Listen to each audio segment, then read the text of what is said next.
I dare you. Stop being a bitch.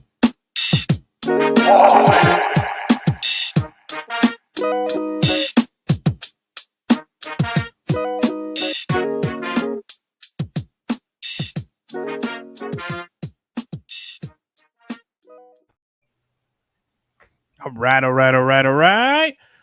Welcome, everybody. This is the Evening Juice with Lemon City Live, Season 9, episode, what are we on? 4 of the new season.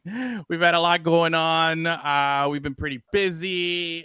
We've had a lot to cover, lots to talk about today, but we're going to switch things up a little bit today. We're going to do things a little differently. I am your boy, Larry Fresh. Edwin at I am Larry Fresh on Twitter. Joined with our compadre, fellow co-host here, the one, the only Chavi at XG La Voz on Twitter and all things social. And that's your main man for Inter Miami Talk, which we'll get into today. We got a lot of soccer to talk about. MLS is back. We're gonna dive in.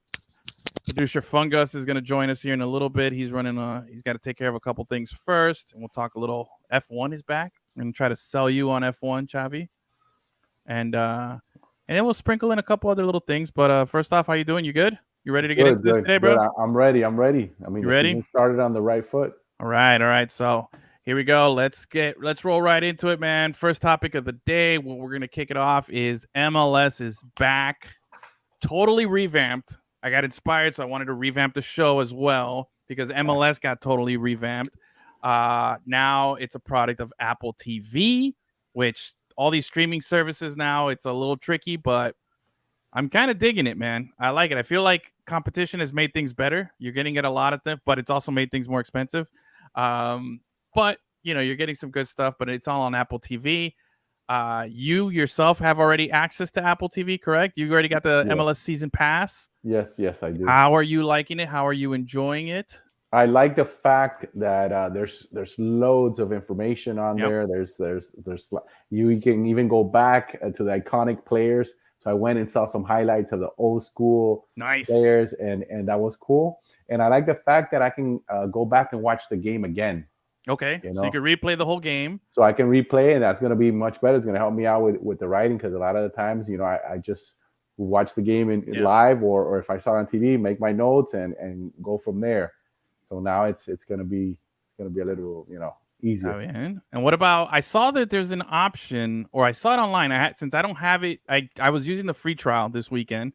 Okay. Now I'm going to get the actual season pass, but I think there's an option to even go back and watch press conferences post game. They're making that part of the availability. Okay. Nice. So you can go back. Everything you have access. Like it's like an all access, right?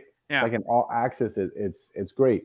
I really enjoy it. I think it's offering a lot. What's the price? It's up to the person because it's not cheap. It's not cheap. It's not cheap, but you get a lot. You get a lot. Now, so you're getting all the access. You're getting all the all this behind the scenes stuff, which and now there's a whole new talent pool of people, commentators. I was okay with like the broadcasting. That's different. You got to get used to it, right? You have to kind of get used to it. I saw there's also the option to use, if you don't want to hear the commentary that the game is being broadcast in, you have like a local radio option that you can second, like how you used to push SAP on your remote when you wanted the Spanish. I think there's an option so you can, if there is a local radio option that game is being broadcast in, which for us, for Inter Miami fans, is we're very familiar with the broadcast team. Then you have that option where you can listen to them giving you the play-by-play, which I think is very cool because that was a fear that Achilles and I had, that we had grown attached to some of these broadcast teams and we wanted to hear them, and now to get it taken away, and I don't, not every game was going to be broadcast live from the game. There's going to be some satellite broadcasts. You were going to lose a little something. So that's a nice little touch. But overall, MLS came out, revamped everything, totally changed the whole product. Now all the games are on Saturday now. So Saturday is MLS Day. That's it. No more I guess they'll probably have like the weekday games for like cups, the leagues cup, Flexibility gives them flexibility. the Open Cup games, but every game is on Saturday, so you have a match day. That's the other thing they changed. It's no longer week 1 or week 2. It's match day 1, match day 2. So we just finished match day 1, and all the games are on Saturday. 7:30 kickoff locally, with the exception there might be 1 or 2 afternoon games sprinkled in it from time to time. But for the most part, they said, hey, we're taking this and we're making it a primetime thing, must-see viewing for everyone involved, which to me, that's fantastic. I don't know about you. I mean, no, they're trying to do it right. They're trying to do it right. They're trying to put it out there so everyone has access. And yeah, and I like it. You can watch any game you want. I can watch any game I want. Yeah, I can go scout the team that we're gonna play the following week. Watch their game. Get on there. Get the highlights from their like you can take their channel with everything that they offer. Yeah, so yeah, it's there. Hey, definitely study up on it. Get the lowdown going. Get up to date with your squads. I also like the they have something. I think it's called MLS 360. Is that where they're doing like all the game? It's kind of like Red Zone channel. They're just showing you goals of all the games as it's happening. Well, and breaking it down. I haven't gone into every single thing. I do bro. like something. Well, I've gone into some specifics. I got caught up like in the rituals. Like each team, their barra brava or whatever you want to call it, what they do and different things that specifically that are traditional for those teams. And then also, like I was saying before, like the iconic players. So it took me back. I went and saw Valderrama, and I was like, damn, he scored a lot of goals in MLS, man, because in his career he wasn't a goal scorer. He's like an assist machine. Yeah. But in MLS, he scored some nice goals. Bro. So I was like, man, Vito was sick, man. I like watching the old highlights of him because he runs in slow motion. Like he never looked fast, but like that ball was just glued to him. But his mind was warp speed. Yep. And what you said, like they couldn't take it from him. He'll hide it in a spot, and he was so strong too. Like he put his body in the way. Yeah. So he was smart guy, smart player. It's got a lot of old school features. I love it. I saw Echeverri, and then I went I saw all the old school guys when it started 20-something, 30 years ago. It's crazy. I remember, and I like the kick-ass, retro uniforms. We need to get our guys at Golazo Kids to get some of those. They have, man. They're pricey though. I went over there. I was talking to John. He had a really nice Kansas City Wizards with the rainbow sleeves. Wizards. With the rainbow sleeves from like 90 something. He had it there, and he's like, bro, that's probably the most expensive jersey we have here. I'm like, what? No way. It's you got it. You pricey. can kick it. I wanted to, but as soon as he told me it was the priciest one there, I had to put it back. So, but it's cool though. You get to, like you said, you get to learn a lot of new things about the teams. Like for instance, did you know with all this? Because leading up to everything for MLS this year, there was a big buildup, with the jersey release. Like we had the episode last week where we just talked about that.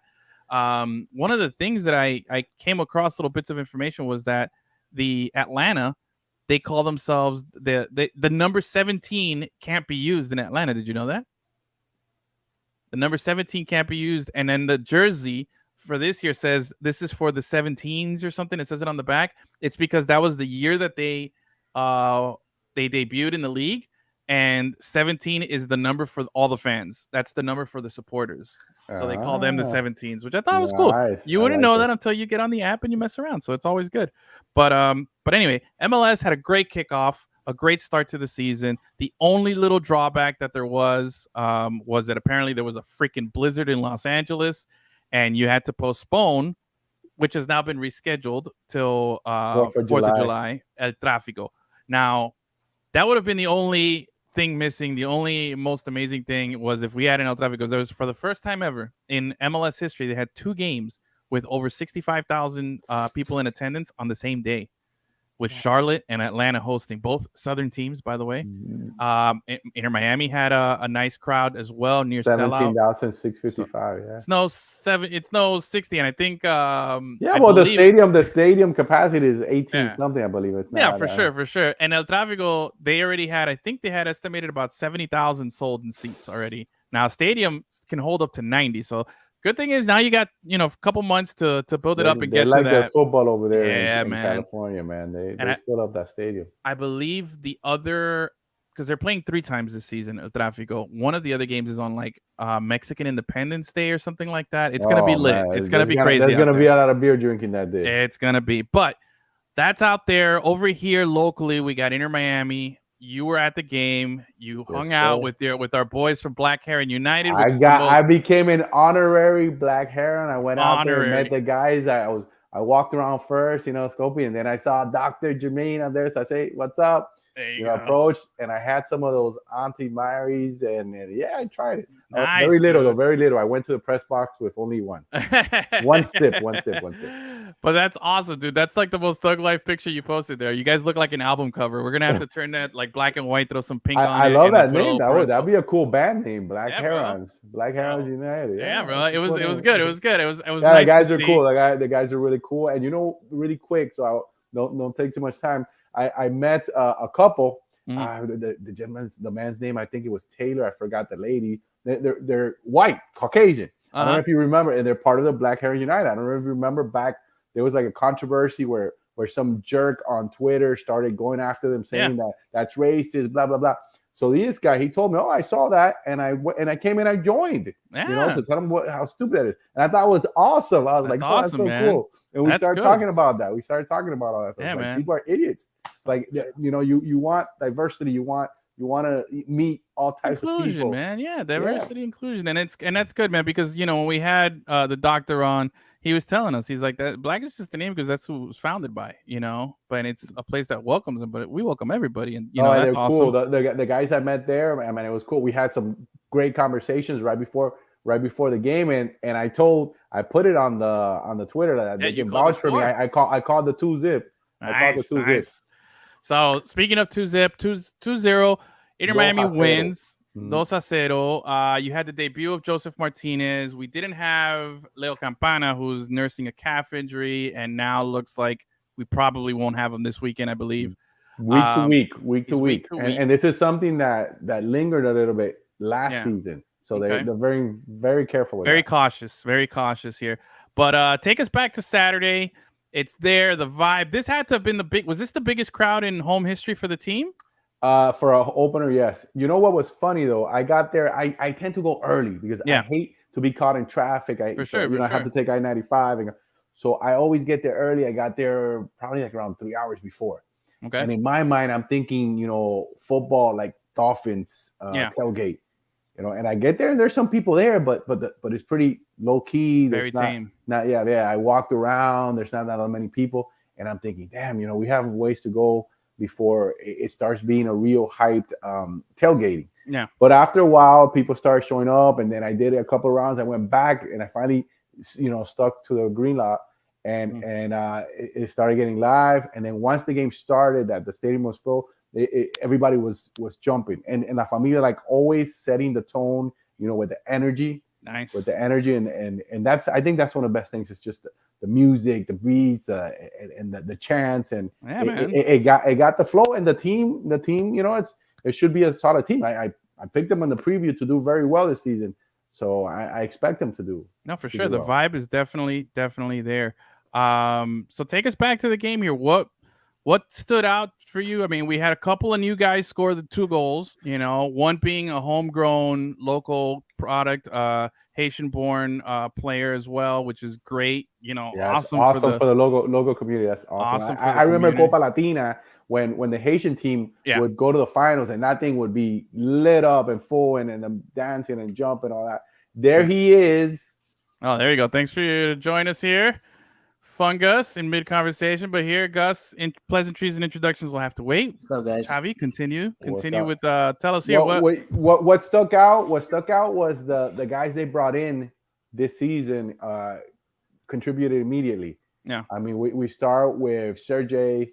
He scored the goal, but more than that, it's the way that the back line changed. Okay, it looked more composed. They did, these guys Montreal had a lot of shots and a lot of opportunities, but it looked more compact, more controlled. It looked like immediately he's in charge. Yeah. Like he's a new guy, but he walked right in, and he's the big dog, you know. And then Negri on the left side had a very good game, also going up and down, showing, you know, that tenacity. He showed good defensive ability. He even had a nice shot at goal that got blocked from very far away. So he has a nice rip. You know, he's a natural lefty. They tend to have really, really good shots. Stefanelli, he didn't have the greatest game. He didn't have the game that I expected, because I've been hyping him up, and I think he's going to be very, very good. Yeah. He didn't have a great game, but he didn't have a bad game either. He played well. But in your opinion, who had the best game for the team there? Out of the new guys, everybody. Who's general? Yeah, who's your man of the match? Who's your man of the match there for our opener there? Who would you give that to? In that game, you give it to Drake, but see, that's where I had a little tweet during the week that was questioned a little bit. You give it to Drake, but I don't want him to be my man of the match. No, for sure. I get it. You don't want him to be for obvious reason, but he was the man of the match, but he made a very silly mistake starting off the game at the 10th minute. He went to kick a ball out, and he gave it to Sunusu Ibrahim, and the guy got a nice rip, and one of the 6 saves or 7. Yeah, but he had 7 saves on the day. Yeah, was the dive he did to save that screw up. He atoned for it, like I wrote on the thing. So I think he was the man of the match, because if he doesn't do spectacular, because he was spectacular, they could have easily lost that game. Okay, even though they had. In general terms, they controlled it. They were dominant, but these guys had some really clear shots on goal. So and then Miami made it. They scored, and they made it count. And that's what good teams do. They didn't have a great game, but they won, and they won 2-0. You know.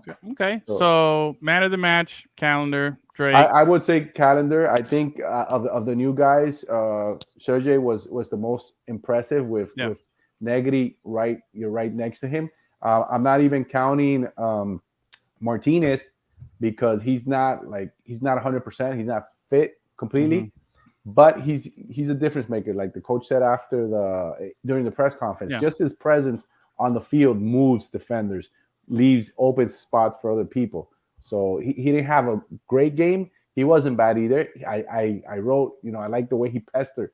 He's pestering the defenders. You see the effort, and I like that, and I appreciate that. And the body language was good. And I see that he wants to do it. He's working his way into that. That was going to be my question was, you finally get to see him in a competitive environment. You're seeing the big acquisition, our big whale, like to use some Miami Heat terms here, our whale that we just got in Joseph Martinez here, former league MVP. Still technically, under 30, still has prime years ahead of him. Absolutely. And you saw him there. Obviously, he's not at 100% yet physically, but from what you're telling me, he was still pestering. He looks motivated. The coach said it's going to take 2-3 more weeks for him to be up to fitness. Yeah. But from hearing him during the preseason, and the interviews, and his attitude is right. I think he is motivated. He's hyped because he has a baby boy. Sure. Sometimes how that is I don't know if you know how that is. No idea.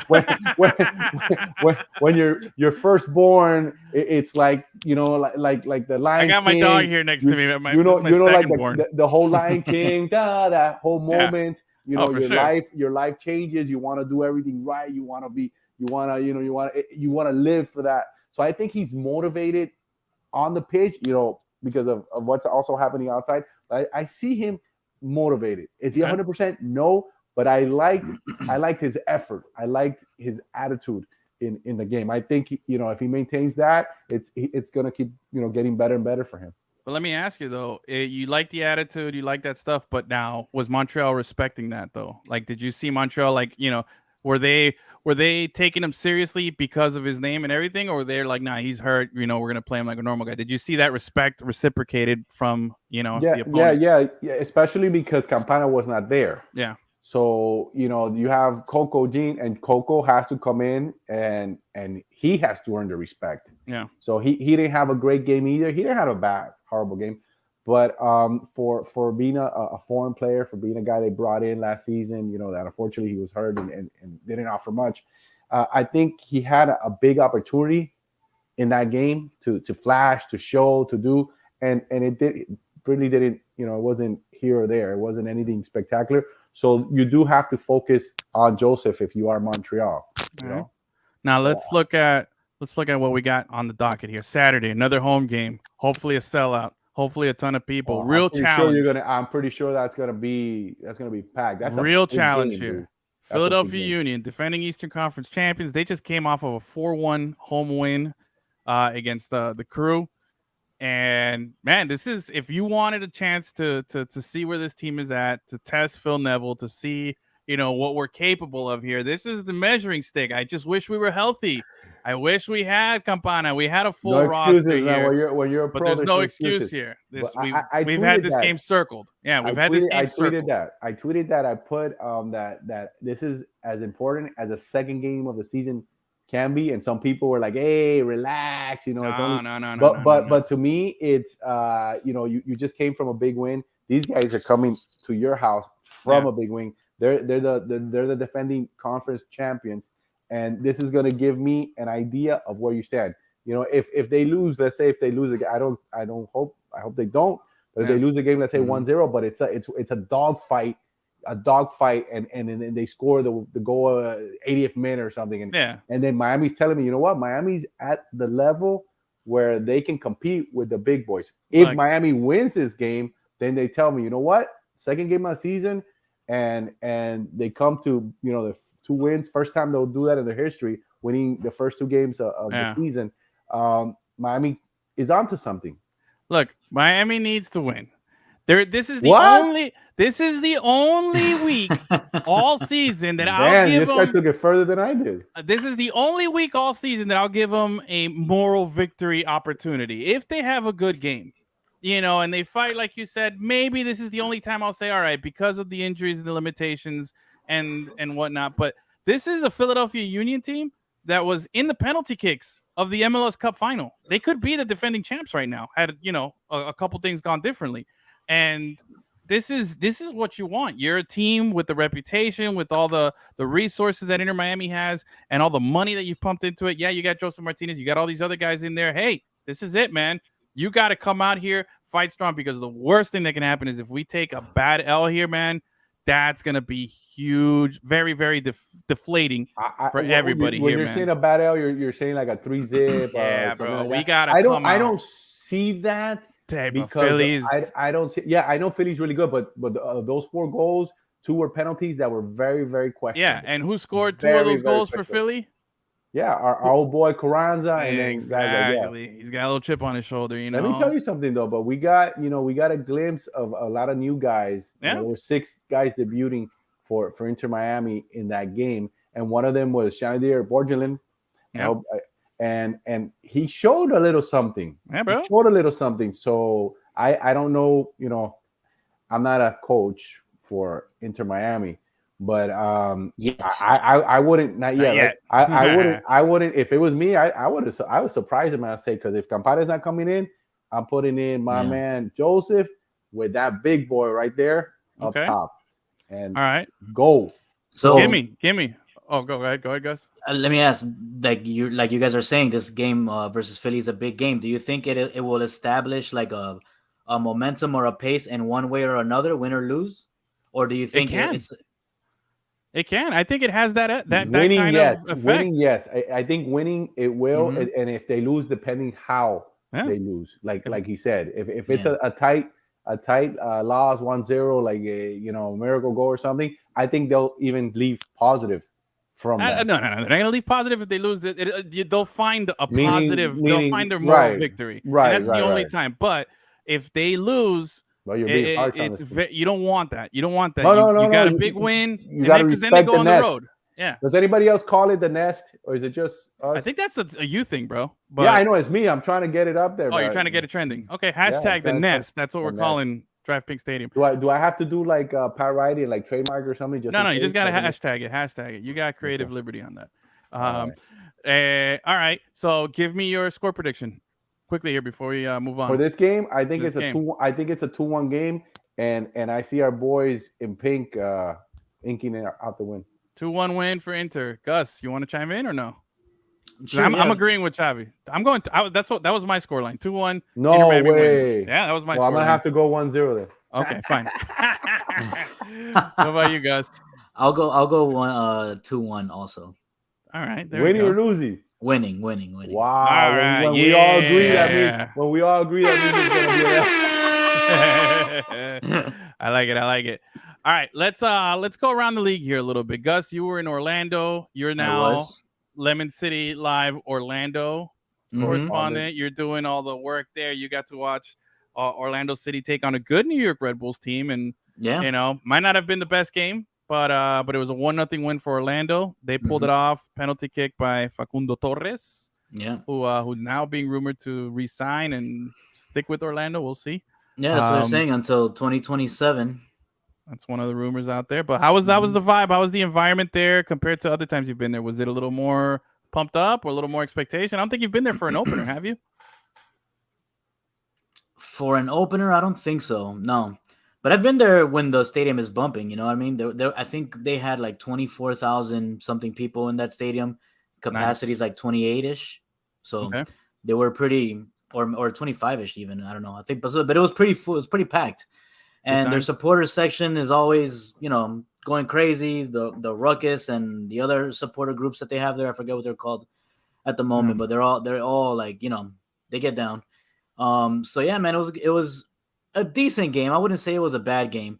Orlando, I felt like they were trying to do different things throughout the match. Like at one point, I felt like they were like trying to tiki-taka their way into the goal, and other times they were just booting it. So I feel like they were just taking whatever's given to them. Okay. So, but they won. Yeah. They got it done. They got Facundo Torres with the PK. And that kid, man, he has a bright future. Oh yeah. And speaking of bright future, I think around the league right now, there's some good names there. Like mentioned, there's a youth movement. There's a man. lot of young guys that are making people talk. There is, and I think the record, I believe, for the highest transfer paid ever for an MLS player, I believe, was Miguel Almiron from Atlanta United when he was sold to Newcastle. I believe it was in the range of like 28 million. That was the most ever paid. He's having bro, Atlanta's got a good thing cooking with this kid, Thiago Almada, bro. You saw what he did with the 2 late goals mentioned at the beginning of the show. 2 goals in extra time. Now, as great as that is, that means you had to score 2 goals in extra time to win the game. That means, that's not a good look for Atlanta in a whole at home, considering that they're playing against San Jose, which is a good squad up and coming. Some people got them picked a little higher. But hey, good showing, man, for the league. I believe there was like 7 or 8 goals this weekend scored in the 85th minute or later of all the games. So there was definitely drama all the way to the end. Nobody leaving home early. But Thiago Almada, man, interesting. I've been following him since last season. Been hearing a lot of hype about him. He's coming off the World Cup win, just like Facundo Torres came off his World Cup appearance. Having been there, Almada comes off a win. He's buddies. He's in a group chat with Messi. If you haven't seen, there's a video going around where they did famous friends. I thought that was pretty cool. MLS. Oh yeah. So there could be, man, with between him and Torres up in Orlando has been linked or has been rumored with teams like Arsenal in the past. So yeah, I think that 28 when Arsenal was here when they were here last year. Yeah, I think that 28 million's not going to stand for very long, man. I don't know if it's something that's going to be beat this season, but I do like that we have that kind of talent in this league, and hope we'll get to see that talent come down here because we're going to be Atlanta's coming down here, Orlando's coming down here. We're going to see some of these guys, and I think the league is in a really good spot. Like we talked about the deal with season pass, what that's done. Yeah, man. Dude, and you're not seeing these good players only go to like mid-level teams anymore. Now you're seeing guys like Julian Aranjo going to freaking Barcelona. That's a big club that took somebody from the MLS. That's insane to think about. A few years ago, you know what I mean? Yeah, Newcastle with Almiron. He was. They were just. It was the Carabao Cup final. Doing well too. They're doing well. They're not just going over there. They're doing well. Yeah, they're performing. They're being factors, which is great. Look, man, MLS is still. There's things that it can work on. Obviously, there's things that it can fix. There's things that it can improve, but you got to admire some parts of it. Now, there's some parts that I just don't like, But there's some parts that I think they're doing really well, and I think the image. I think this deal with Apple is going to help clean up a lot of things, make things look a little differently, feel a little differently, and help the league as a whole. You know, it's going to be put in a bigger spotlight. I don't know if everybody's going to watch. The rest of the world's going to watch as intensely as we are, but I think it's putting a little more shine on it. You're going to get some new people. I think people are interested. Yeah, people are interested. I think there's a good vibe. I watched some of those league games where Cristiano Ronaldo is out there in the Saudi league. League. I watched just for him. I watched just for him. So now, with this being out there and there's all types of young players all over. Yeah, but that's Saudi league though. That Saudi league looks like the league Gus and I used to play on in Kendall, because Ronaldo's out there. He had like 3 hat tricks or something in like 4 games or some weird stat line like that. Like, I don't know. Like pad statting, bro. Yeah, total pad statter. Hey, come on. I know you're a Madridista. We got a Barcelona guy, and then we got me who doesn't care. But look, around the rest of the league in MLS, man, there was a lot of cool games. I think Seattle's another cool story. You get to watch some of these late games now. They look like they're in mid-season form. Yeah, dude. Now they look wow. Seattle was a game away from playing Real Madrid in that cup. Yeah. What's it called? The FIFA Club World Cup. FIFA Club World Cup, because they won CONCACAF Champions League, which was great for the league. That's probably why they're in mid-season form, because they've been preparing for the Club World Cup, so they kind of got a head start over everybody. And they had a good team. They should have beat that team, but they should have. Yeah, here we are bashing Saudi league, and then the Saudi team takes out the MLS champion. I didn't bash you guys bashed them. I know. But there's some good players out there, man. They're paying big cash. Hey, but Seattle for the first time last season didn't make the playoffs in I don't know how many years. Yeah. Red Bull, I found this out. I was reading. I think Red Bull has made the playoffs like 13 straight years. Some crazy stat line like that. Wow. And there's a lot of interesting stuff that we're going to find out as we get more and more into this, season, as we start using all the resources that we have here with, the new Apple deal as well. But Seattle was a team that stuck out this week, and I thought they played really, really well. Are we talking about who was impressive? Yeah. I'm going to tell you my 4 really quickly if you want. Give me. I put Philadelphia. Okay. Seattle Sounders. Yep. Nashville. Yeah. And this last one here, St. Louis. Yeah, man. Bro, biggest upset. Yeah. Best story of the weekend. We talked about it. It was, they came down and they whooped Inter Miami in preseason. We got to see it. The journalists, the media was able to be in that closed door. And I talked about it with you guys, I think, before. I said, man, these guys look better than your usual expansion team. Yeah. They look pretty solid. And look, they came out and beat Austin. Austin is a good team who a lot of people, including myself, picked to be a contender in the West. Okay. At home, at that stadium where Verde is a vibe, you know what I mean? And they're tough. It's tough, and they've sold out every game they've ever played at that stadium. So that stadium was packed. Here you are making your first ever appearance as a team professionally, and you go into a house like that and you win 3-2. And it wasn't just like a 1-0 little dramatic fashion, and the final goal was like beautiful, a beautiful goal, beautiful little toe poke outside around the keeper there. I mean, there was Austin did gift a goal to St. Louis. I think the second goal, the tying goal there was a gift where the guy was passing it back. Everything is earned, not given. Hey, but you still got to make the shot. Exactly. So you got to make it. Yeah, I think the most disappointing was probably that result for Austin. If you're an Austin fan, it's disappointing because you're getting all the wrong publicity, but I'm not worried. I'm disappointed, but I'm not worried if I'm Austin. I still think that team is stacked. They're going to be really well. And yeah, I don't think you can the best story, it's the Thiago Almada coming back from, his World Cup appearance and just picking up just with this incredible confidence, scoring the 2 goals, and that in the St. Louis.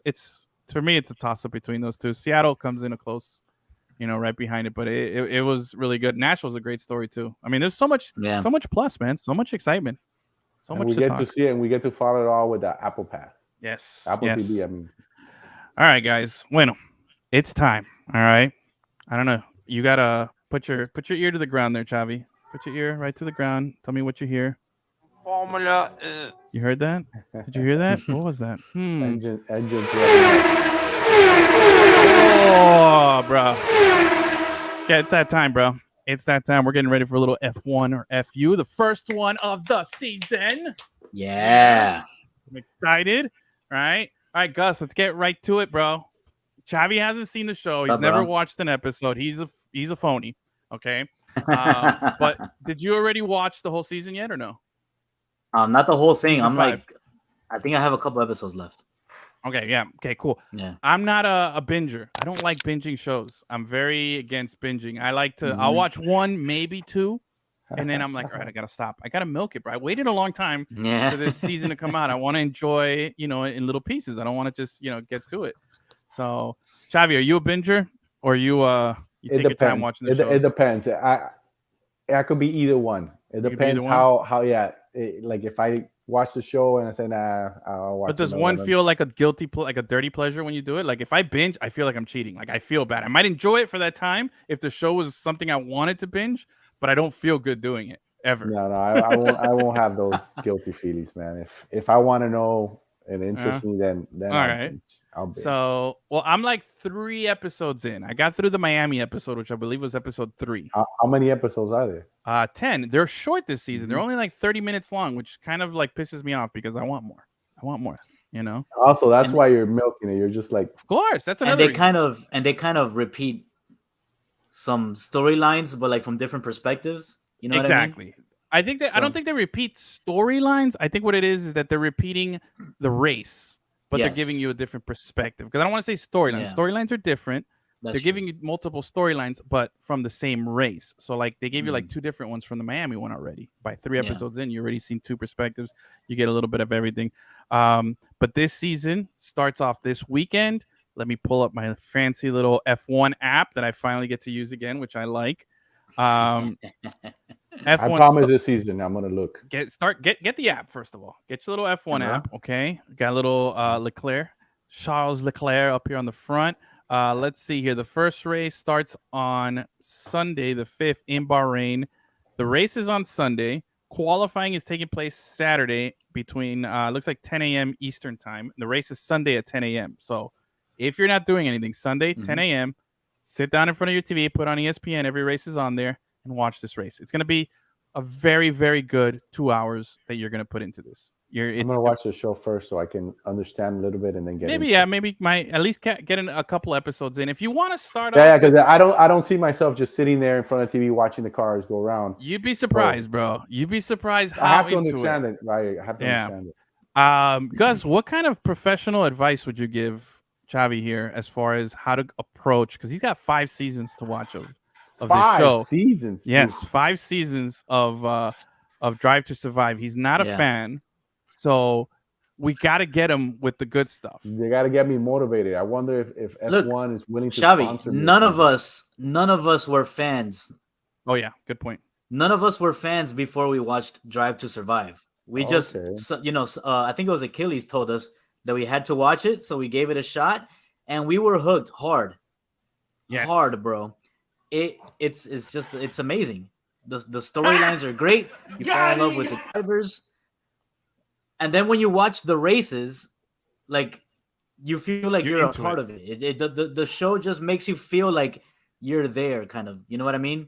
Like not you're there watching a race, like you were part of the pit crew or you're like in the team and shit like that. It makes you feel like you're just in it. That's great. Watch. Chavi, look, this sound is gonna have a different feeling to you once you watch the show. You're gonna know what that is, bro. You're gonna know that's Verstappen right there on the straightaway. I hear that at nights when the kids are racing the cars. No. It's going to sound different, bro. And then you're going to hear this. No! And you're going to know exactly who screamed it and why. Dude, honestly, for a first-timer and you're just watching it, I would just start off at the beginning. Like, no lie, Netflix does a fantastic, phenomenal job with the production. The show is beautiful to watch. If you have a nice TV, you're going to sit back and you're going to be like, wow, this is really taking advantage of all the little 4K features and all that stuff that I have. You're going to enjoy it. And it's tremenda novela. Like, you're going to get a really good storyline, a very good soap opera. Scary, and man. I don't know if I want to get into another. No, and you know what? You know what's also one of the best parts is that once you're done watching it, you find yourself talking about it, but understanding, like you know what you're talking about, and you're like, how do I know this sport all of a sudden? Like you don't even notice that you're learning, and all of a sudden you know things. Watch box, push. That all makes sense to you after you watch this. You know, Edwin, you have DRS. Fucking shit, man. Gunther, you know, you're gonna find personalities. You're gonna have your favorite racer that might change because your first favorite racer might not be the one you end up really liking. So just go into it open-minded. You're neutral. You're a free agent fan right now. You know, watch a few episodes, watch a season before you make a choice on who you want to root for, and especially because you're if you start watching from season one, you guys are putting me under a lot of pressure. You're gonna watch. But once you watch this, you know, season one, a lot's happened. Is this better than the Speed Racer cartoons? Oh, am I gonna have more fun watching? Oh, this? way more. Okay. It's gonna be fantastic. Now back to the race, okay, and back to the 2023 season here that's starting up. There's new teams. Well, same teams, but we got new driver pairings. Gus, are you familiar with the new pairings? Gus? Oh, like Alpine, you mean? The new Yeah. We got new drivers. So we have some changes. The new teammates? Here, right? New teammates, new driver pairings here. Yeah. Oh, okay. So yeah. I've officially said George Russell is my least. He's a British supervillain. He's like Loki. I don't like him. He's a bad guy. I don't want to root for that guy.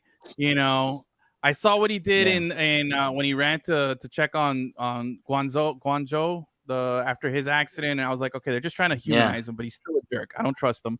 When you're too much. He's a villain. Max Verstappen is still the most unlikable person, but he's the one guy you want on your team. He's like, you want him on your team because he does nothing but race, and that's all he cares about, and his whole life is around that, but he's obnoxious. George Russell is just, I feel like he has evil intentions. Like he's going to become the FIA or something, you know, like he's going to do something and change everything, you know. But is it just his accent that makes you feel that way? Bro, I don't know. I work with a bunch of British people. I don't get the same vibe. I get it from him, you know. But now I'm going to start looking at my coworkers differently. Max Verstappen, Sergio Perez, Red Bull's the same, Ferrari's the same, Leclerc and Sainz. Sainz is basically George Russell, but his Spaniard. I don't like Spanish. Don't like him at all. Yeah. He's a little fuck boy. He's just that's the only way to describe it. He's just a little. I don't like him at all. And in this new season, he doesn't bother me. He bothers the piss, and he's like, I went full Latino mode, and I'm like, you're not Latino, bro. You're Spaniard. All right, get out of here. What else? Okay, the next team here, Mercedes, same, Russell and Hamilton. I've got a new love affair for Hamilton. I got a lot of love for Hamilton after last season. But that guy's awesome. You what, I've always loved that guy. My preseason take is that Mercedes is going to bounce back in a big way this season. I think I agree with you.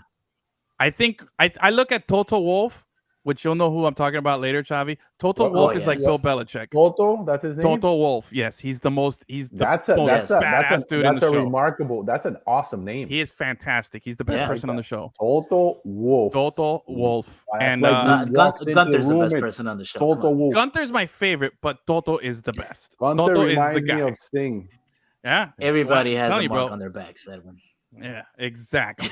Like now, Toto, okay, is like Bill Belichick or like Phil Jackson or like any great coach, right? Wow. He's gonna go. Yeah, he's won like 8. He's at that level. Yeah, he's that level. He's the boss. He's the best. The best principal. He's the most successful. A lot of it has to do because he has 8 straight team championships. Yeah, and that's his real name. Toto Wolff. Yeah, German, and he's just like if he was born. Oh, he was born to race. All I do is race. That's all I've ever done and all I've ever known. He's fantastic. Wow. But I'm telling you, he's in that same stratosphere as like a Bill Belichick, like any of these great legendary coaches, a Nick Saban, any of that. If they have a bad season, that's the worst thing that could happen to the league in any sport. When one of those greats has a bad season, because that means that they've done is brood about this for a whole year. And they're going to come back with the most incredible strategy to fuck everybody over, you know? And I think that's what Toto is getting ready to do, which, again, that means probably Russell's going to have a great year, which is going to annoy the hell out of me. But give me some Lewis Hamilton win. They work together? Yeah, that's the team right there. Yeah, Russell, Hamilton, and Toto Wolff. Wow, you're all over the place with your emotions. It's emotionally draining, bro, watching F1, but it's fantastic. Are you sure you want me to get into You're going to love it. No doubt. No doubt. The best thing ever. For sure. Okay, let's go through these teams real quick. Alpine, Fernando Alonso's out. Pierre Gasly replaces him. So you have an Alpine team that's pure French. That's right. I love it. Pierre Gasly, Esteban Ocon. I like Gasly. Yeah, you like Gasly? I've been an Ocon fan since season 1. I love that guy. I'm happy for him. McLaren replaced Daniel Ricciardo, who retired and now is the third driver at Red Bull with some guy, Oscar Piastri. Where's he from? He's making his debut. He's Australian. Oh, they replaced him with another Australian guy. Aussie. Him and Lando. Another Aussie. Him and Lando. Oi. Valtteri Bottas is still at Alpha along with Guanzu. And Bottas is just the best vibe, the best mood. His helmet is fantastic. I want to be Valtteri Bottas. He's my new spirit animal. The guy is just everything you want to be in life. That's what he doesn't give a fuck about anything. He's become Vettel, but cooler. It's fantastic. I love it. I have a question. Dime. When you're watching these races, the announcers do they They're get great. into it like you? I was gonna say, they give you the storyline? Sky Sports does a great job. Here comes Hamilton going down the straightaway. They'll play with your feelings. They'll put you up. They'll bring you. They'll play. Okay. All over the place. Doctor. Okay. Yeah. So the Haas team got rid of the walking nightmare that was Mick Schumacher, who couldn't keep a car, from blowing up or breaking in half. He's gone, replaced by Nico Hülkenberg, who, if you recall from prior seasons, used to be on the Renault team. Now Nico Hülkenberg is teamed up with Kevin Magnussen, right? Yeah. So, but here's the thing: Nico Hülkenberg has a dubious record in F1. He's the only guy. He's the guy who's raced the most races in F1 without ever making a podium. How about that? 184 races entered and no podiums. That's crazy, but that's a horrible record to beat. Hopefully that'll change for him this season, bro. But if he gets a podium, he's going to be happy. Didn't he race Race what? Didn't he race what? Didn't he race IndyCar? No, that was Grosjean. And I think Magnussen maybe raced a little bit, but Grosjean was the one who's in Indy, which is the one who caught on fire. Okay. He was the guy who caught on fire a couple seasons ago, who was on the Haas team. But no, Nico, hopefully, if he wins, if he gets a podium, who's going to be happy? Gunther's going to be happy, and then we're all happy. Oh, yes. AlphaTauri replaced Pierre Gasly with a belt. No, where's this guy? Oh, a Dutch. And Nick De Vries. Don't know. They still got Yuki Tsunoda. I don't like that guy. Little man. Yuki's a bad little kid, bro. And then Williams, which I think Williams has the best paint scheme. They got this beautiful blue, their cars look the best. And then they got the Duracell battery logo on the top. It looks great. Yes. Has Alexander Albon. Dope as fuck. It's super dope. Alexander Albon is gonna be racing for them this season again with the new guy who has to get all of our support. He's the only American in F1, true American. Logan Sargent, and guess where he's from? South Florida. Fort Lauderdale, Florida. How about Fort that? Lauderdale. We finally infiltrated. Let's give it up. Yeah. That guy gets my juice. Oh, that's a great name too. Logan Sargent. Yeah, that's a great name. Toto Wolff. Yeah. Logan Sargent up there with Toto Wolff. Top 5 best F1 names. So there you go. You got reason to watch this season coming up on Sunday. We'll have more F1 or FU as the season continue. I'm telling you, bro, it's gonna be the best thing you do. If there's something you owe it to yourself, it's just to watch a little F1, just so you can get a little formula. All that makes sense. It's gonna be great, bro. All right, Gussie. I think we'll get back to some F1 or FU here. We got a few minutes here before we wrap up. I was trying to think of what we could talk about. I was like, maybe talk a little Marlins, but it's off season, it's spring training. I want to get Gabe still a little on early here. for that. A little early for it. We got World Baseball Classic coming up, but what's a story that I keep seeing on my timeline, and I keep seeing it making an appearance, and we haven't done a formal wrap up of the NFL. Is this Lamar Jackson is very unhappy in Baltimore. He wants Deshaun Watson guaranteed money, and the Ravens don't want to give it to him. So the Browns here kind of have effed it up for a lot of teams. There's a lot of teams that are mad at the Browns. One, they gave a horrible person a ton of money. The whole league is pissed off, but they set the bar at like, hey, this is the going rate for a premier quarterback. And that's an outlier. I don't think the rest of the league is going to go with that. That's the problem. They got to see what happens here as far as, is this the outlier, or who's going to be the first one to start signing other players so that looks like an outlier? But until we have that movement, we're still here playing chess right now. Lamar would definitely be much more deserving of that type of money. Absolutely. Based on his career, on everything, on the type of person that he is. Yeah, bro. Based on the franchise. Not in trouble, not a troublemaker. This is why Cleveland is a horrible town. They do this kind of stuff here. But with that being said, though, the Ravens don't want to pay. There's talk that Lamar last season, towards the end of the season, was looking out for himself by not, by saying he was hurt to protect, his moneymaker, the investment, the investment. And, he's like, no, bro, you guys don't want to pay. This is, kind of like a match here now. Pay to play? And now I'm kind of curious to see, because now the little thing that I keep seeing in my feeds here is like, hey, Dolphins might be kicking some rocks or kicking the tires on, is that the same? Kicking rocks is when you leave. Kicking the tires is when you're talking about it, right? I think that's how the thing goes.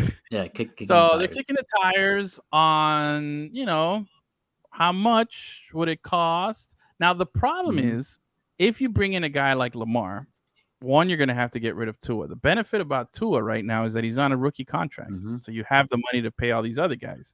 If you bring in a guy like Lamar right now, you're going to lose that flexibility, financial flexibility that you have.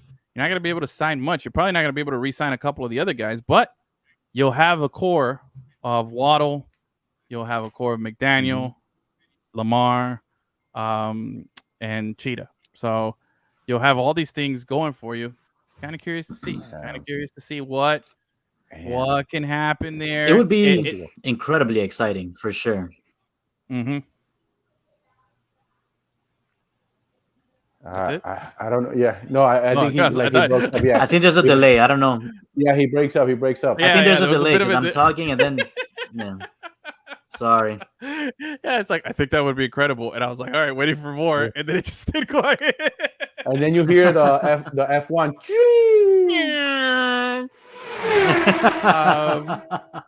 But that's the cheetah. What are you trying? Okay, look, let's get to the point, man. Cause I hate beating around the bush. What are you trying to say? You want to get rid of Tua after the amazing season he had? Just because he was concussed like 20 times? Yes. I'd rather Is that what you're telling me? I'd rather have Lamar Jackson. For Lamar Jackson?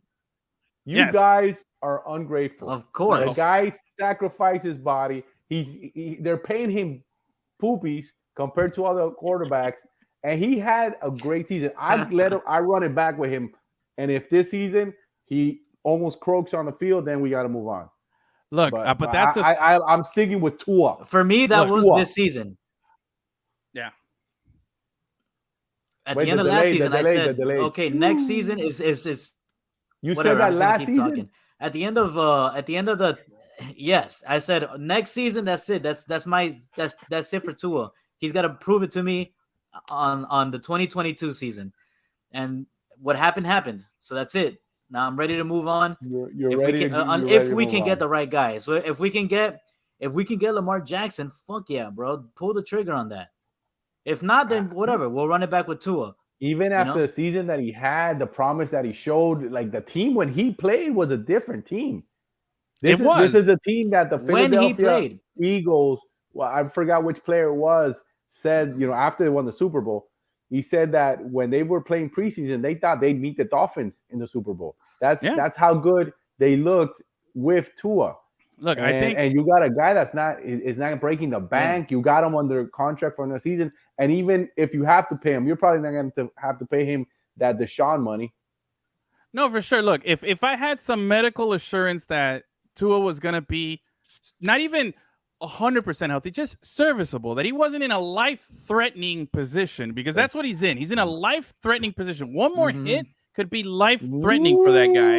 Yeah. And come on. if I can get a little Who assurance, said that? the smart play would be, if he was healthy, that the Dolphins would then, use that money flexibility that they have with his contract to get that one more piece that I feel the Dolphins need. Would it be Lamar? Well, if you can keep Tua and you can Swap. add one more piece, then this team is ready. Whether that piece should be like, a defensive help. Now, if we get rid of Tua and we bring in a guy like Lamar, then you're all in completely. I feel like the Dolphins are one player away, one more piece away from being all in completely. I think they're bordering on Los Angeles Rams territory here, where they're like, hey, look, we got it. We're going to make something happen. We're all in right now on these guys making something happen right now. And I think we're in that position. If we keep Tua, that window extends by another year because we have that financial flexibility. But then if it doesn't work out with Tua, we have to get rid of him. And then we're going to be in that bind where, do we spend the money or do we take a draft pick? How good is the draft pick? How are we going to, are we going to be lucky? Do we get a transitional talent that can carry us? It's too much of a risk. I think if the Dolphins see an opportunity to get a Lamar Jackson now and they can make it work under the salary cap, they're going to go for it. So we'll see. That's just my prediction out there. The off season is just starting, so there's plenty to catch up on, and we'll follow more on it as the season progresses. But for now, I want to put a bow on episode 4, season 9 here. I think we did a good run here. I liked our format here. Gussie, you can restream this on our YouTube page later, right? And other than that, I want to thank everybody for tuning in. Yeah, want to thank everybody for tuning in. Thank you guys for participating. If you're listening on the podcast later, give us a like, give us a share. If you're watching, wherever it is, make sure to subscribe. Follow us on all platforms at LemonCityLive. From myself, Fungus, Chavi, we thank you so much for everything, and we will see you next week. Have fun. Have a safe weekend, everybody. Adios, muchachos. Say bye, everybody.